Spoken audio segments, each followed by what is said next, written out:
Halo teman-teman, hari ini saya akan berbagi resep dan cara membuat roti sobek. Oke, saya akan berbagi resep dan bagaimana cara membuatnya.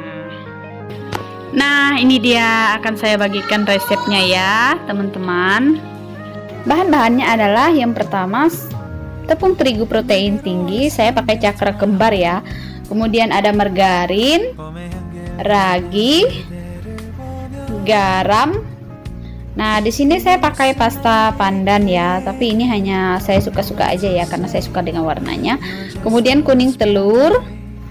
Nah, gula pasir dan juga susu cair. Pertama-tama saya akan mencampuri gula pasir tadi ke dalam susu cair tadi ya. Kemudian nanti saya juga akan mencampurkan raginya supaya apa? Supaya kita tahu bahwa raginya masih aktif apa enggak ya. Tapi ini saya yakin raginya masih aktif. Kita diam, kemudian kita aduk-aduk seperti ini. Kemudian kita diamkan kurang lebih 10 menit. Nah, setelah 10 menit nih dia berbuih, artinya raginya masih aktif dan ini siap dipakai ya. Nah, saya campurkan pertama-tama garam, saya masukkan ke tepung terigu, saya campur, kemudian saya aduk-aduk seperti ini. Kemudian saya masukkan susu cair tadi yang sudah saya campuri ragi dan juga gula pasir seperti ini. Nah, setelah itu saya akan memasukkan pasta pandannya ya. Ini suka-suka, jadi sebenarnya nggak pakai ya, tapi saya di sini saya pakai. Kemudian saya aduk-aduk seperti ini supaya apa? Supaya warnanya merata ya. Saya aduk di dalam air susu tadi ya. Nah, setelah itu baru saya akan campur seperti ini. Saya akan mengaduk-aduk adonannya. Saya masukkan kuning telur.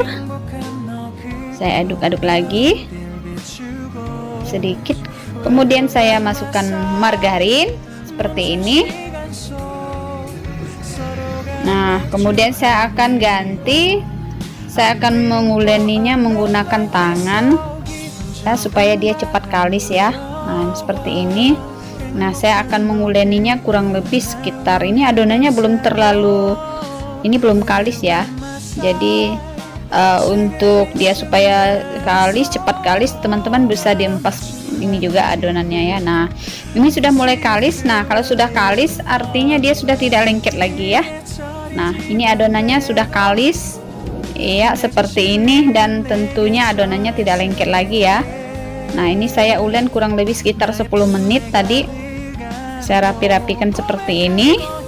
Setelah saya rapikan seperti ini, saya akan lumuri dengan minyak goreng ya. Ini saya pakai minyak goreng atau bisa juga pakai minyak zaitun ya. Nah, kemudian saya olesi di permukaan adonan seperti ini. Saya oles-oles sampai dia merata. Nah, ini dia sudah rata. Kemudian saya tutup adonan menggunakan kain bersih. Ini serbet khusus.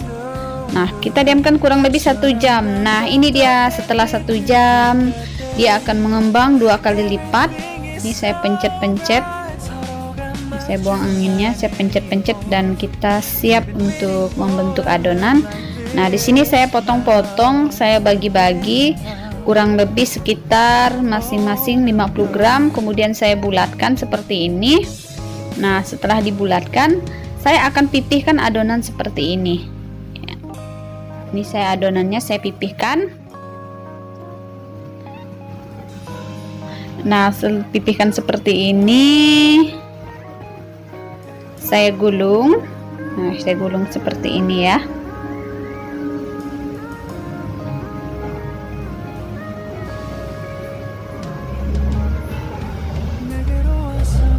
Nah, setelah digulung, saya akan memasukkannya ke loyang. Tentu loyangnya yang udah saya siapkan ya, dan loyangnya sudah saya lumuri dengan mentega ya. Udah saya olesin dengan mentega ya. Nah, saya susun seperti ini. Nah, tara. Nah, susunannya dikasih jarak karena nanti dia akan mengembang. Oke, saya diamkan kurang lebih sekitar 15 menit. Nah, setelah 15 menit, tara, ini dia adonannya sudah gembul-gembul, menul-menul dan siap untuk dipanggang. Hijau ya. Nah, jadi kalau nggak pakai warna tadi, dia nggak ada warnanya, tapi nggak apa-apa, nggak ada pengaruhnya juga sih dia pakai warna. Hanya saja kalau kita kasih warna, dia ada warnanya, kemudian wanginya wangi-wangi pandan gitu sebenarnya. Ini ovennya yang udah saya panaskan. Jadi kemudian kita mulai memanggang.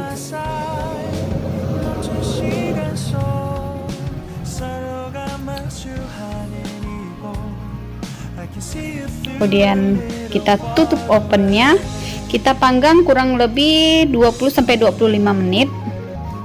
Nah, setelah 20-25 menit kita periksa. Tadi sudah saya bolak-balik, tukar atas dan bawah. Nah, sekarang kita lihat hasilnya. Nah, ini dia hasilnya, dan yang pasti teman-teman jujur aja ini belum sampai 25 menit saya tadi memanggang, tapi mereka udah nggak sabaran mau nyoba, mau nyicip. Ya udah saya angkat aja. Sebenarnya kalau sudah matang banget itu dia udah kayak kasur, kayak kapas gitu ya, jadi empuk, gembul-gembul gitu. Nah, ini belum terlalu gimana gitu, tapi ini sudah masak. Nah, setelah masak teman-teman boleh kasih olesannya seperti susu kental manis, bisa juga dikasih madu atau ditambahin seres gitu, terserah ya, sesuai selera.